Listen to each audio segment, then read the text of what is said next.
Olá, gente, tudo bem? Estamos de volta com mais um episódio do podcast do Rap Lago.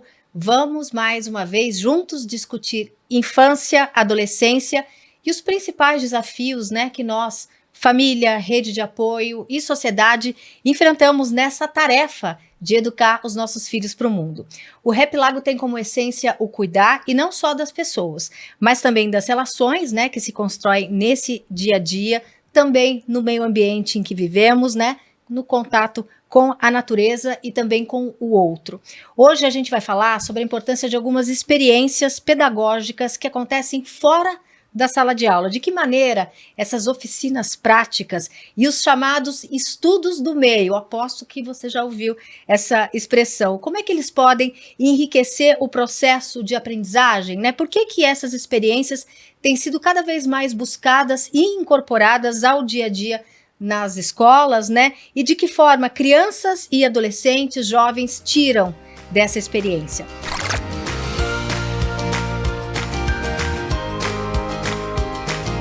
Para falar com a gente sobre esse assunto, a gente recebe o pesquisador e professor titular do Departamento de Ciências Ambientais da Universidade Federal de São Paulo, também especialista em educação ambiental, o professor Zisman Neyman.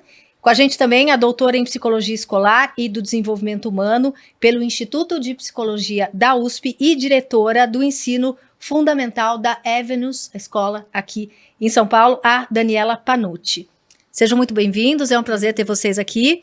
Comigo, Vitor Cunha, meu parceiro, companheiro aqui nesse bate-papo, que é diretor do Rap Lago. Professor, vamos começar do começo, do básico. O que é esse estudo do meio que os pais, de uns tempos para cá, tanto ouvem falar, meu filho vai para uma experiência de estudo do meio. Aí a gente leva o filho para a escola com aquele monte de mala, eles ficam 2, 3 dias em algum lugar, com atividades pedagógicas, também ali convivendo com os estudantes, mas levam um caderno, tiram muitos insights dessa experiência, Afinal, o que é estudo do meio, onde ele nasceu, e quais são os seus objetivos?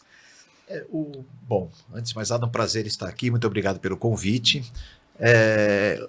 Esse nome, eu acho que o formato em si, se consagrou, estudo do meio, mas já teve outros nomes. A gente falava-se muito em turismo pedagógico, excursões de campo, atividades de campo, mas se consagrou no nosso meio escolar, nas escolas que fazem essa atividade já há bastante tempo, se consagrou com esse termo, estudo do meio.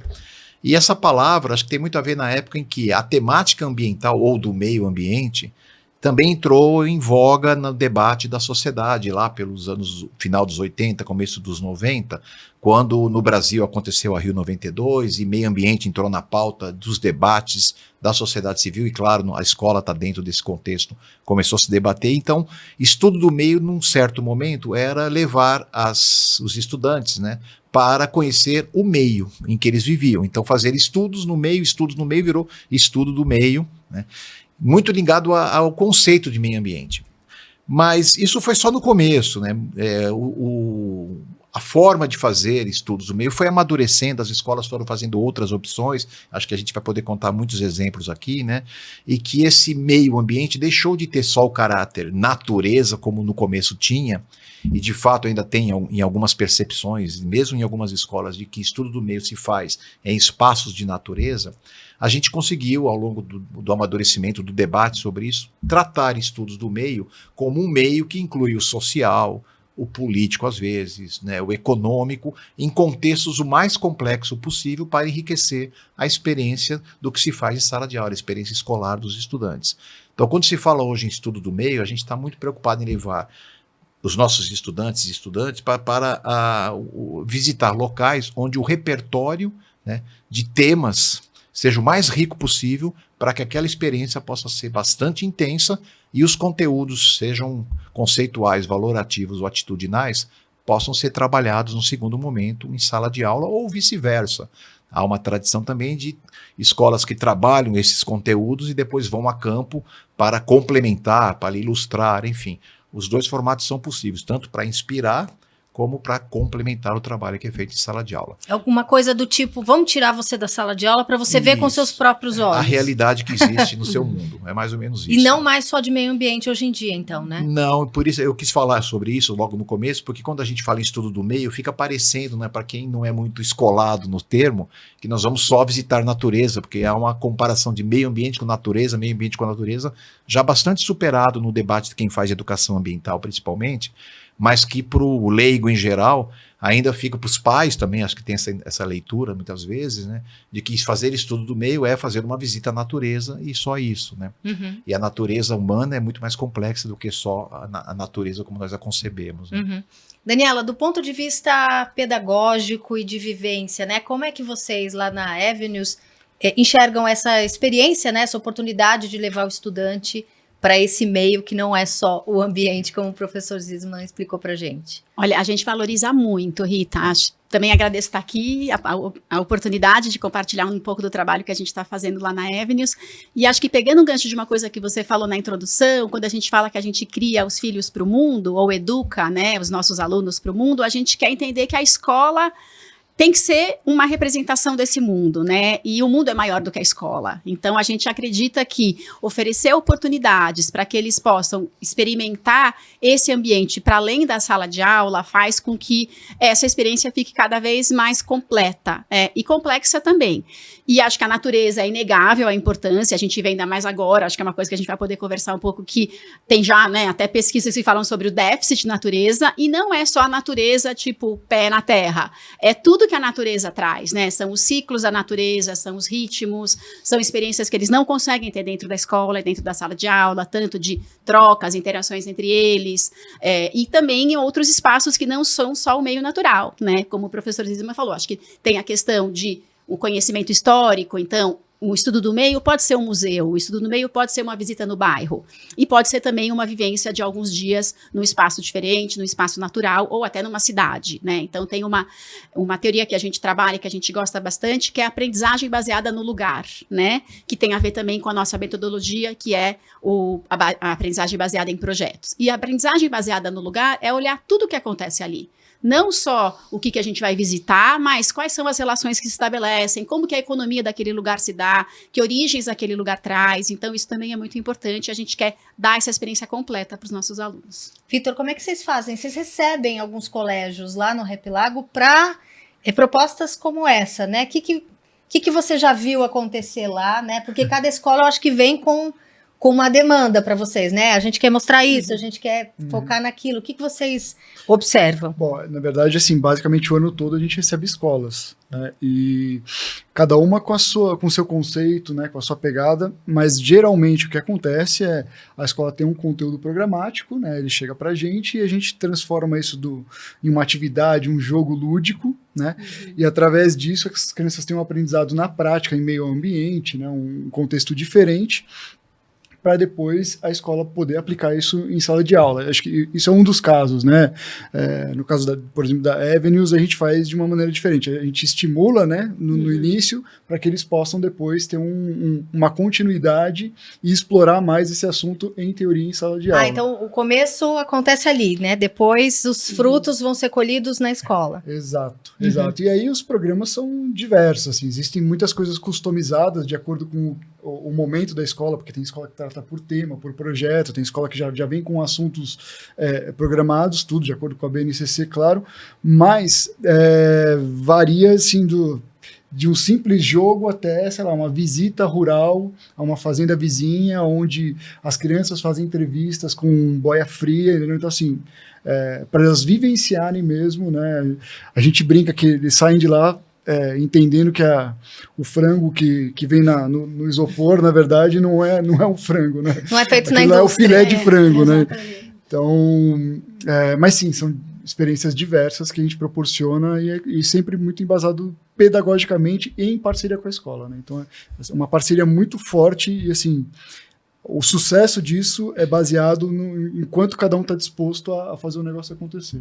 Agora, professor Zisman, a gente vê isso muito no contexto da escola privada, né? Isso. Porque às vezes são viagens, assim, o meu filho já fez essas viagens para o estudo do meio, já foi para Paraty, já foi para Volta Redonda, né?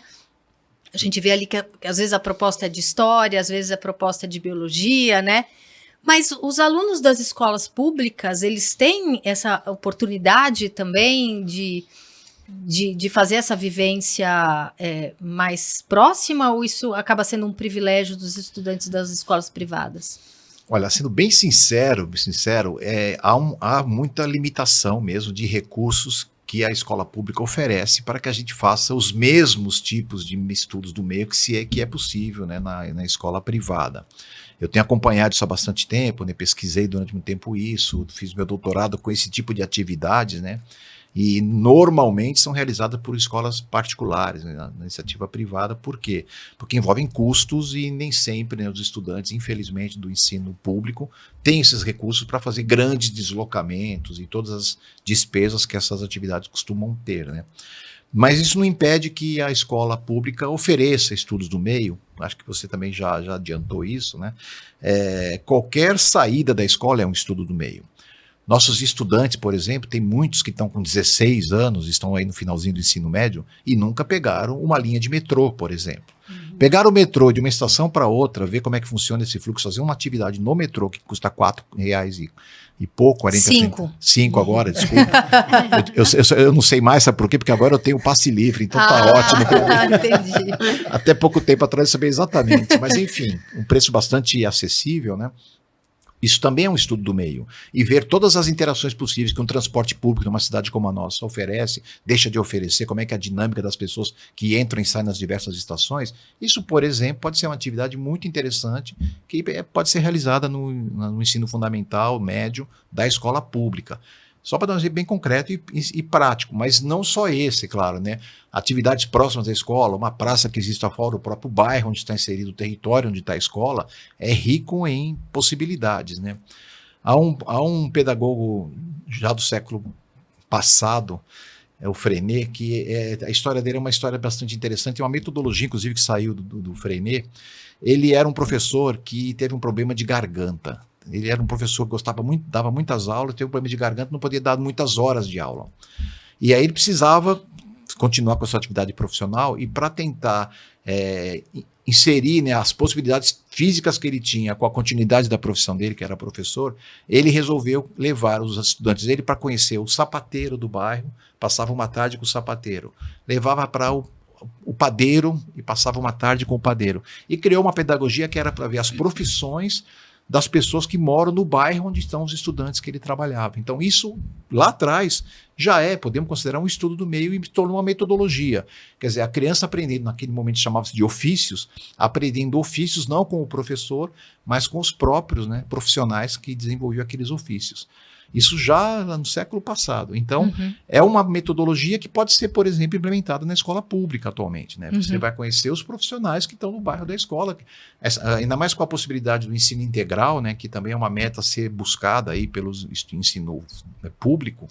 Você pode, no contraturno, oferecer esse tipo de contato e atividade, trazer os profissionais para a escola, levar, né, os estudantes para conhecer esses profissionais, por exemplo, com custos muito baixos, né? Interações que aí depende muito da criatividade do professor, se ele quiser trabalhar de forma transversal os temas que ele trabalha na sala de aula, a partir desse tipo de repertório, né, que está ali no entorno da escola. Daniela, eu queria que você contasse para a gente quais são os benefícios dessas oportunidades que se oferece para os alunos de conhecer as coisas muitas vezes em loco, né? De tirar ele da sala de aula ali eu ia falar quadro negro, mas aí eu falei, não é mais assim, né? Às vezes é digital, né? De tirar ele ali daquela coisa fechada na sala de aula e ver como é que as coisas acontecem, né? Como é que o que eles ganham com essa oportunidade? Olha, os ganhos são inúmeros. Acho que a gente pode começar pensando que quando você faz uma aprendizagem fora da escola, se a escola se propõe a ajudar os alunos a aprenderem para resolverem problemas, é muito mais acessível eles identificarem os problemas, né? Como o professor estava falando, por exemplo, se você sai para ir para um museu e vê, por exemplo, quando a gente leva as crianças pequenas no ônibus, eles percebem que tem um fluxo na cidade, eles vão ver pessoas na rua, ou morando na rua, ou perto desses lugares, às vezes é um trânsito, às vezes é uma ponte que não está dando acesso por um lugar. Então, se a aprendizagem pode também estar baseada na resolução de problemas, nada mais justo do que a gente procurar os problemas reais, que pode ser uma questão de fluxo, pode ser uma questão de social que a gente vai ver de uma falta de igualdade, e a partir daí como que esses problemas vão se realizando na sala de aula, quando eles voltam, e pensando em formas, em estratégias para solucionar isso. Para isso, eles vão acionar todas as outras áreas do conhecimento. Então, vamos calcular quantos carros passam naquele lugar e por que está um gargalo e não está. Ou vamos calcular como que é a distribuição da renda na cidade e que tipo de acesso que as pessoas têm a emprego, ou a transporte, ou a museu. Ou como que era antigamente, por exemplo, isso. Então, conhecer outras profissões. E acho que isso, tanto do ponto de vista dos alunos quanto dos professores, dá uma legitimidade a outras formas de aprender, que não só o conhecimento tradicional que vem no livro, é um conhecimento mais amplo e até valoriza outras formas de saber, por exemplo, de um sapateiro, de um oleiro ou de alguém que trabalha numa profissão diferente, né? Então, acho que amplia muito o grau de percepção dos alunos a respeito de formas de conhecer. E os benefícios são muito grandes, porque além de tudo isso, eles também vão ter que interagir. Então, uma criança que vai, por exemplo, para um acampamento, não é só o que ele vai aprender lá sobre a água, que é um dos temas que a gente trabalha no Rap Lago. Eles vão ter que se organizar para estarem sozinhos por esses 3 dias. Eles têm muitos ganhos de autonomia, de convivência com os colegas, de abrir mão dos próprios ritmos, uma vez que eles vão estar no ambiente coletivo, que às vezes é isso para os nossos alunos, envolve aprender a esperar, aprender a compartilhar. E isso também são ganhos importantes que ajudam para as aprendizagens, né? Negociar pontos de vista. Então, a gente pensa que a autonomia é importante, mas a gente vê que às vezes a autonomia é para o pensamento também, né? Que é poder resolver conflitos, resolver problemas, e a partir daí eles vão colecionando novas experiências que eles podem transformar em ferramentas para outros momentos também. E tem um ponto também, Daniela, que a gente observa que, assim, né, as crianças estão acostumadas a ver os professores em sala de aula e vira aquela entidade, né? Quando o professor era um ser humano como todos os outros, né? E tem uma história que acho que eu já contei num dos podcasts anteriores, que foi uma professora, ela, né, foi para o acampamento e aí fizeram uma atividade e tal, e depois eles iam entrar no Banana Boat. E ela veio de maiô. Daí a criança virou para ela e falou assim: professora, você usa maiô também? Entendeu? Porque, na verdade, ela ressignificou naquele momento, né? E o professor dorme no chalé com as crianças, então tem toda a intimidade, né? O professor escova dente, né? Vai ao banheiro. Então, assim, acho que você quebra uma barreira, né? Que tem com o professor-aluno da hierarquia ali, que acho que é super interessante. E aí tem todos os benefícios entre as crianças, né? Que é super legal. Professor, o que a academia tem a dizer sobre isso, né? Isso é uma coisa que vem sendo estudada? Sim, não, há bastante tempo também. Ali os nossos debates dentro da universidade, né, nos espaços de formação de professores, seja na pedagogia, né, para os pequenininhos, seja nas licenciaturas, a gente tem procurado trabalhar, né, as atividades extra-classe, né, como são chamados nos espaços de formação. Não é exatamente estudo do meio, um termo que se usa, né?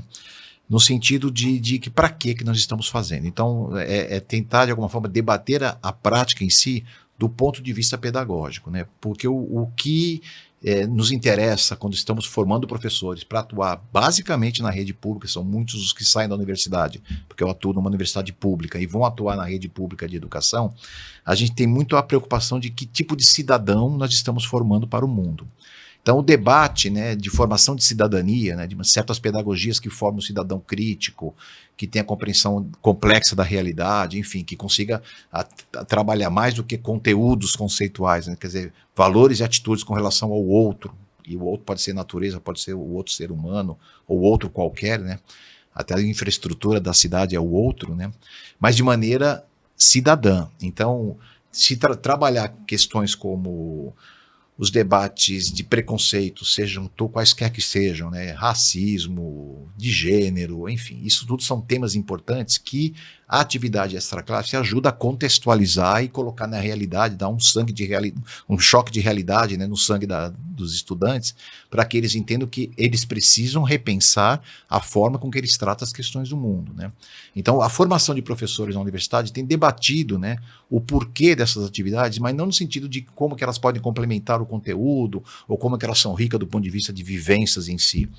É um porquê que nós estamos fazendo isso, qual é o desdobramento disso na formação de uma sociedade que precisa rever os seus valores e atitudes com relação à produção e consumo, com relação a preconceitos, né, dos mais diversos que tem, com relação à paz no mundo, enfim, tem tantos temas importantes, transversais, que precisam ser debatidos, e se o professor não tiver uma compreensão de que o papel dele é formar esse cidadão crítico, esses estudos do meio passam a ser só mais uma atividade, né? Uma viagem. Uma viagem ou uma aula no campo ou qualquer outra coisa. Então ela tem que ter por trás o que a gente chama de conteúdos ocultos, né?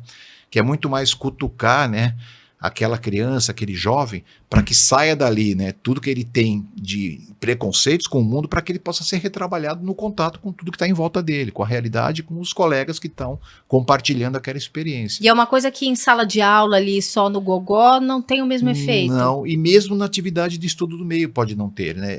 Havia há um tempo atrás, não preciso dar nomes, mas uma agência que tinha um lema, uma agência que fazia estudos do meio, né, com escolas, já muito tradicional. No começo ela tinha um lema, né, que era assim, chamava-se a natureza como sala de aula, ou depois virou o meio como sala de aula. Se a gente entender que a atividade fora da sala de aula é a sala de aula, modificada só no formato, não é mais a lousa ou o material digital que você está utilizando ali, mas aquele espaço é só para ou confirmar conteúdos que estão trabalhados na sala de aula, ou mesmo que seja para inspirar, mas com foco no conteúdo conceitual, né? O ciclo em si da água é importante, mas saber por que a água está acabando no mundo é muito mais, né, do que o ciclo da água. E o que eu faço com isso? E o que eu faço com isso? Qual é o meu papel, a minha responsabilidade na transformação dessa realidade. Então, não é exatamente a natureza como sala de aula ou meio como sala de aula, porque isso aí restringe o trabalho. Vira uma coisa conteudista, Exato. Só que ao ar livre, né? É muito mais inspiradora de problemas que a gente precisa resolver de maneira muito mais complexa, e aí sim o trabalho em sala de aula fica bastante rico, né? Se você vai com o olhar de provocar inquietações, né, e para que a gente repense criticamente o que nós estamos fazendo, aí na sala de aula o trabalho fica muito mais rico. Ao contrário, né, aquele espaço não é a sala de aula, tem que ter ali, inclusive, momentos do inesperado. É o inesperado que ensina, quer dizer, no trabalho de campo, todo mundo sabe disso, né? É ali que aparecem coisas que ninguém tinha imaginado que fossem acontecer, e essas têm que ser aproveitadas porque é no inesperado que a gente tem a realidade do mundo. Quando uma coisa não prevista aconteceu, ela é muito rica do ponto de vista pedagógico. Como é que a gente trabalha isso agora, né?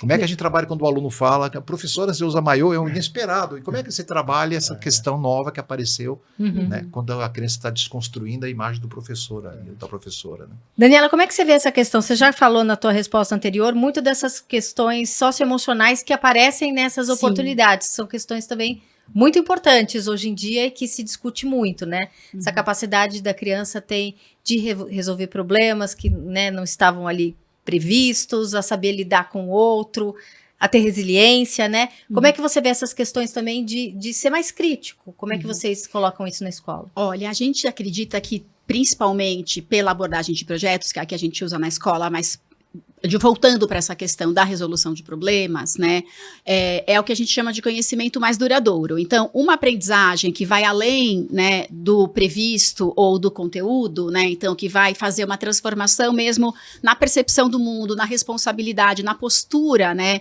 daquele aluno, seja como quem vai ajudar a resolver um problema, ou em termos de cidadania também, a gente vê que são conhecimentos que ficam para as crianças, né? Então, o ciclo da água, ele pode ser explicado num esquema, né, que vai ficar numa lousa ou num caderno, ou ele pode ser observado. Mas a gente fica restrito a isso, a gente não vai conseguir fazer com que esse conhecimento se transforme numa atitude, numa ação, né? E aí a gente entra um pouco na questão da responsabilidade. Então, o aluno, ele tem que se ver também como um transformador desse ambiente. E para isso ele tem que estar inserido nesse contexto. Então, acho que A partir daí, a gente começa a perceber como que a gente vai fazer com que um conhecimento não se restrinja àquele momento, daquela aula, daquele projeto, daquela altura do ano. E como que ele passe a ser uma coisa que o olhar do aluno vai estar direcionado para isso. E esse é um olhar questionador, né, e curioso que a gente quer, de alguma forma, desenvolver nos nossos alunos. Acho que tem muito a ver com isso, com o mundo mais imediato, ou com coisas que, às vezes, a gente fala que precisa tirar da frente muito rápido. É o contrário, a gente quer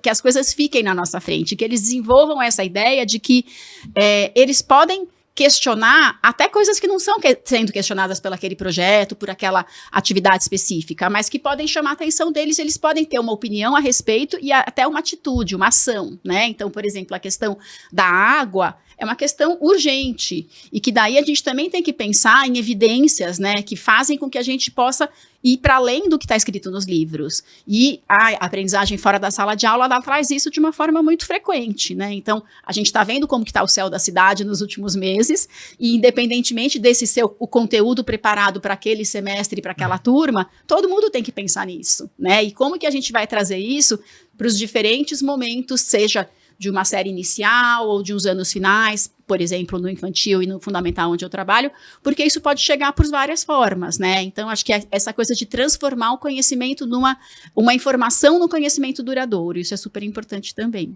Professor, essas vivências, elas cabem em todas as matérias, né? Vamos chamar assim. Dá para fazer história, geografia, biologia, matemática? Eu diria que elas transbordam das matérias, né? Eu acho que o proponente pode ser, eventualmente, uma disciplina que dá o pontapé inicial, quer dizer, um conteúdo ali que está sendo trabalhado que pode ser o inspirador, né, de um trabalho maior. Mas dificilmente uma vivência de campo, um estudo do meio, cabe dentro de uma única disciplina, né? Porque a realidade não é feita de disciplinas. Então, e acho que inclusive o mais rico conversam, né? Inclusive o mais rico desse processo é o quanto o professor aprende nisso, né? O quanto um professor de ciências, de biologia, de geografia, ou de história, ou de artes, enfim, língua estrangeira, consegue aprender junto, né? No seu processo de ser professor, seu processo pedagógico, de trabalho didático na sala de aula, com as vivências de campo. Porque é um processo de duas direções, né? Tanto as crianças e as jovens aprendem das mais diversas formas de aprender, como o educador se vê, às vezes, obrigado a fazer conexões de conteúdos que ele mesmo não tinha imaginado e ali ele tem que dar conta de fazer. Então, é um processo rico na formação do próprio professor. Então, os estudos do meio, acho que eles precisam ser incentivados e a escola tem que promover o máximo possível dentro de um formato de projetos mesmo, acho que de trabalho interdisciplinar, conjunto, coletivo, fica muito mais rico. Porque aí, quando está lá na situação de campo e um não dá conta, o outro vem e completa o repertório de saberes necessários para resolver aquela questão e já aprendeu o outro. E a outra vez é aquele que não tinha a solução, de repente agora sou eu que tenho, e com isso o processo vai ficando rico e vai amadurecendo com a própria existência da escola, né? Quer dizer, essa equipe docente da escola, os professores juntos, né, também vão amadurecendo cada vez mais e as atividades vão ficando cada vez mais ricas. Então, eu acho que esse processo precisa ser estimulado. Lá nos anos 80, era costume um professor de ciências, às vezes era do geografia, que pegava os alunos por iniciativa pessoal, às vezes dava um jeito de acontecer e levava. E era bom. Ainda é bom quando é assim. Mas eu acho que dá para ser mais. E por isso que quando você me pergunta se cabe numa disciplina, eu diria que não. A princípio não, mas cabe. Cabe porque quando você propõe a disciplina vai trabalhar isso e deixa acontecer o resto lá e aí vai transbordar. Acho que transborda e aí a gente vê o que faz com isso. É muito legal você falar sobre a multidisciplinaridade, porque a gente, um dos projetos, vou contar um projeto que acho que exemplifica muito o que a gente considera como um projeto pedagógico, mas existe um projeto do lançamento do foguete. Então as crianças vão para fazer um foguete que é ar comprimido para lançar o foguete. Só que elas precisam cortar as garrafas, colar o negócio, aí depois precisam pintar, fazer a decoração da garrafa, cada time faz a sua decoração, aí depois eles escolhem qual que é a pressão que eles vão lançar. Então, assim, tem inúmeras disciplinas, inclusive artes, né, que são contempladas nisso, né, e aí que tá a beleza do negócio, porque na verdade todos os professores ali capitalizam, né, e às vezes o professor até sai da área dele, o professor de artes ali tá ajudando, né, em outra atividade, e para a criança vai ficando essas referências, que é super positiva, né, então assim, Acho que a beleza, no final das contas, está na multidisciplinaridade do negócio, né? Eu já diria para você, o que faz com essa garrafa depois que virou foguete? Você vê que você tem... Para onde vai esse material depois? De onde veio, na verdade? Subiu o foguete, não subiu? Subiu, porque... dá errado. Por que não? Por que subiu, por que não subiu? E em tudo tem ensinamento. E o que a Dani falou também, né? Sobre as negociações, né? Putz, eu quero verde, mas eu quero vermelho. Então, como é que a gente vai fazer aqui, né? Vamos ter que resolver. Então, assim, essas habilidades socioemocionais que são trabalhadas num contexto X, né? Elas ajudam bastante também, né? No trabalho, eles vão precisar negociar, né? Vão ter uma negativa, né? Vão ter uma frustração. E como é que eles lidam com isso? Aí tá me ocorrendo uma coisa, se pensar nessa atividade, assim, qual é a utilidade de um foguete no mundo de hoje? Quer dizer, já que você está aprendendo a fazer um foguete, como é que se está usando esse formato no foguete no mundo real? Estão jogando foguete um em cima da cabeça do outro, está servindo para gasto de bilhões e bilhões para ir para Marte, enquanto que o nosso planeta está sendo destruído. Qual é a função de saber o que é um foguete, para que ele vai ser utilizado?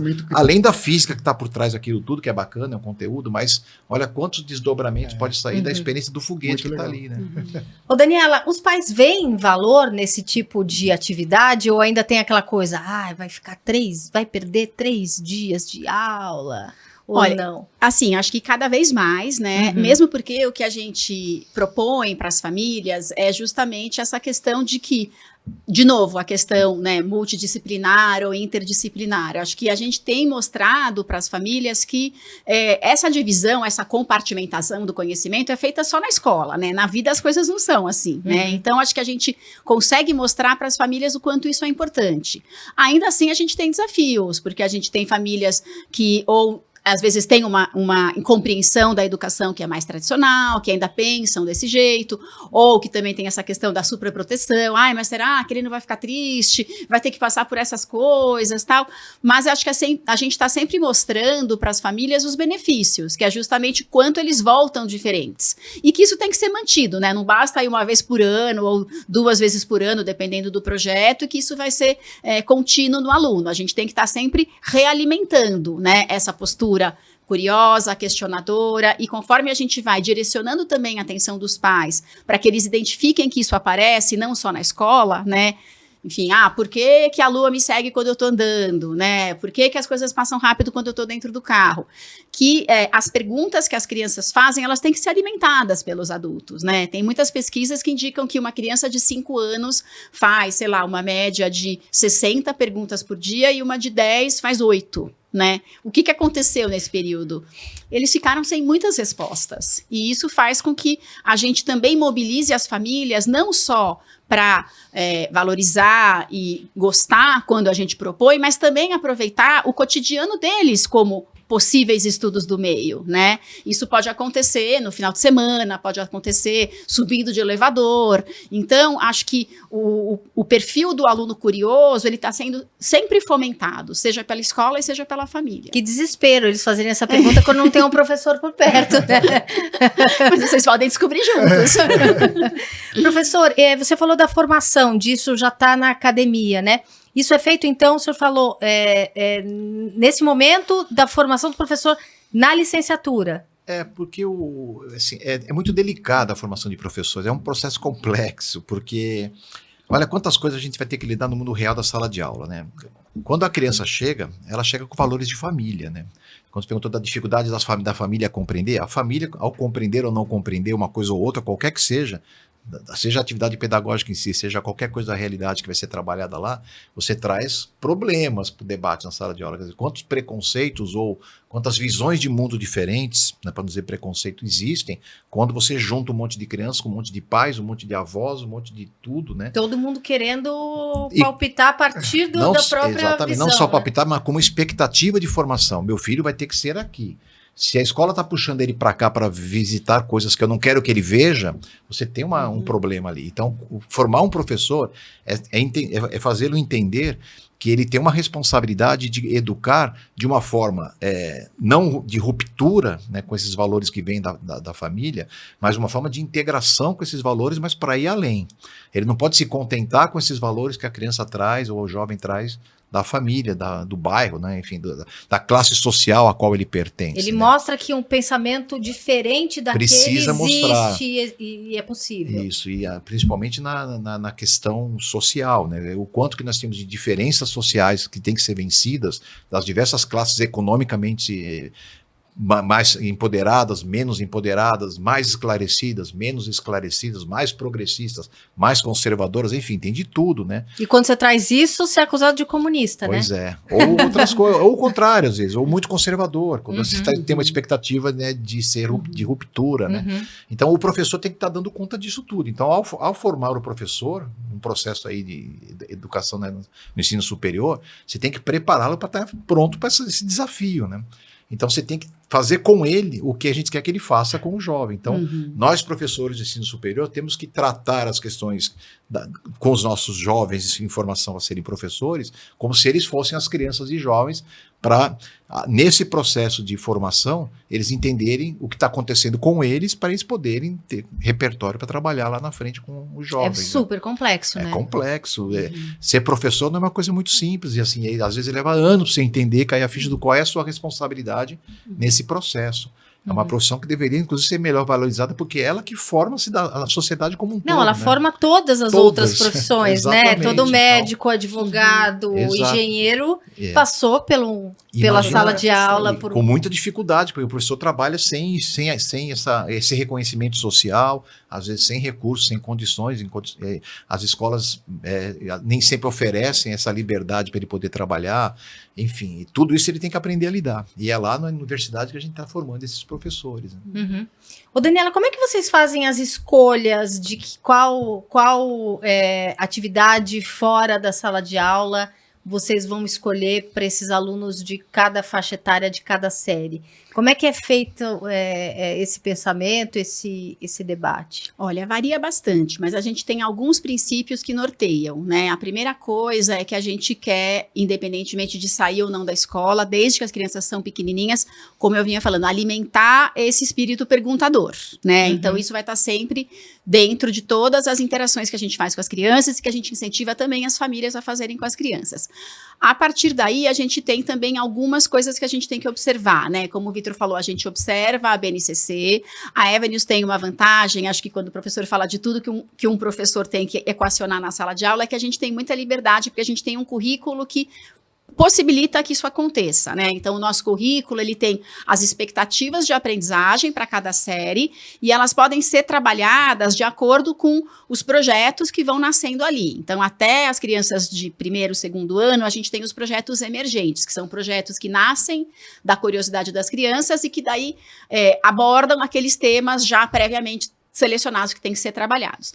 A partir do terceiro, quarto e aí até o ensino médio, a gente continua trabalhando com projetos no ensino médio, que é raro em algumas escolas, vai virando uma coisa muito mais formatada, e isso não significa que eles não vão ter acesso aos conteúdos, mas eles vão ter dentro dos projetos. Daí a gente tem algumas decisões curriculares já coletivas, e daí a gente segue um pouco do que a gente vê a questão dos alunos ampliando essa percepção. Então, a gente começa numa coisa mais da cidade, e daí, enfim, do bairro, da cidade de São Paulo, depois a gente vai para uma cidade, a gente vai para o Happy Lago com o terceiro ano, no quarto ano a gente vai para uma cidade de interior, que também traz outros aspectos a serem trabalhados, e para o quinto ano a gente vai trabalhar mais a questão da sustentabilidade.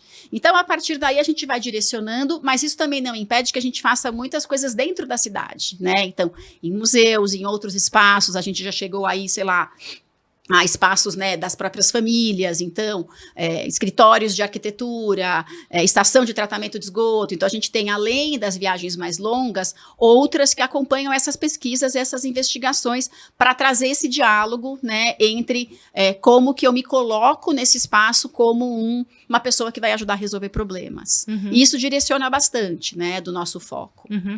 Professor, quando os jovens, as crianças têm essa vivência ao vivo, né, de ver aí uma estação de tratamento, ou vai ver, sei lá, vai aprender sobre a Semana de Arte Moderna, vai no museu, vai no Teatro Municipal, a capacidade de fixação, de entendimento é diferente do que uma aula expositiva e que toca o sinal, fecha o livro e vai embora? Não, certamente. Isso aí acho que é inquestionável. A gente está ali com a possibilidade de gerar curiosidade, perguntas. Então, ali o ambiente favorece muito, né, os processos de aprendizagem. Mas há um desafio, independente de ser realmente mais rico, há o desafio de conexão das crianças e jovens com aquilo que eles estão vendo. Então, você não pode deixar a revelia, né? O estudo do meio tem que ser dirigido. Isso é fundamental. Então, ele é dirigido, planejado, concebido de maneira bastante complexa para que as coisas possam acontecer. Não basta levar e deixar tudo acontecendo, que as coisas não acontecem. Até o inesperado acontece num contexto de muita organização e planejamento, exatamente. Né? Então, as perguntas certas têm que ser feitas, assim, os locais têm que ser bem escolhidos para proporcionar que as perguntas apareçam. Então, é muito mais complexa a preparação de um estudo meio, a elaboração de estudo dentro de um debate com um conjunto de professores. Isso tem que se dar com bastante cuidado, bastante antecedência, tentando agregar, né, o máximo possível de possibilidades àquela experiência. Porque senão vira só, enfim, literalmente um passeio ou mesmo uma aula fora da sala de aula. Então, se a coisa não for pensada em todas as suas perspectivas, fica difícil o trabalho acontecer, mesmo com a riqueza do lugar que está sendo visitado. E outra coisa que acho que é importante dizer é que tudo isso também tem intencionalidade, né? Por isso que quando a gente fala, a LDB prevê esse nome, inclusive, quando a gente fala que uma escola tem um projeto político-pedagógico, esse é o termo que é o correto, né? Político-pedagógico. O que significa esse político-pedagógico? Há intencionalidade em qualquer atividade que a escola faça. Há um posicionamento político no sentido da política clássica, assim, que tipo de gente eu estou formando, com que visão de mundo, com que transformação de mundo a gente quer que essa criança e jovem vá atuar na sociedade, né? Então, como você vai preparar a atividade do campo, está implícito ali uma série de valores e concepções que é da escola, que é daquele grupo de professores, que é daquelas famílias que, de alguma forma, botaram seus filhos naquela escola. Isso, de alguma forma, está presente. Isso é bom de um lado, mas ruim do outro, porque, de certa forma, restringe possibilidades. Então, se certo aspecto que aconteceu ali no campo foge do projeto político-pedagógico da escola, é forte demais para aquele conjunto de professores e famílias aceitarem como um desafio a ser vencido, aquilo é deixado de um jeito que não, deixa para lá, a gente conversa de outro jeito, né? Então, tudo que está acontecendo no campo é definido, de alguma forma, por profissionais, por pessoas, então não tem muito jeito, a realidade é assim mesmo, né? Então, em tudo tem uma intencionalidade política e, portanto, as coisas acontecem de um jeito ou de outro, conforme o grupo organizou, né? O debate é sobre estudos pedagógicos, né? Mas eu queria um pouco além, assim, eu acho que vocês trouxeram elementos, né, desses soft skills, né, que precisa desenvolver, e pensando no futuro de trabalho, né? Como é que vocês veem você com as crianças e você com os futuros professores, né? Como é que a gente prepara, né? Como é que é esse preparo, né? Aliado ao estudo pedagógico, mas assim, o que muda? Porque o nosso formato hoje ele é totalmente quadrado, é um vestibular, né? Que vai classificar se ela vai para onde ela for com 18 anos, 17 anos. E a gente está caminhando para outro lugar, né?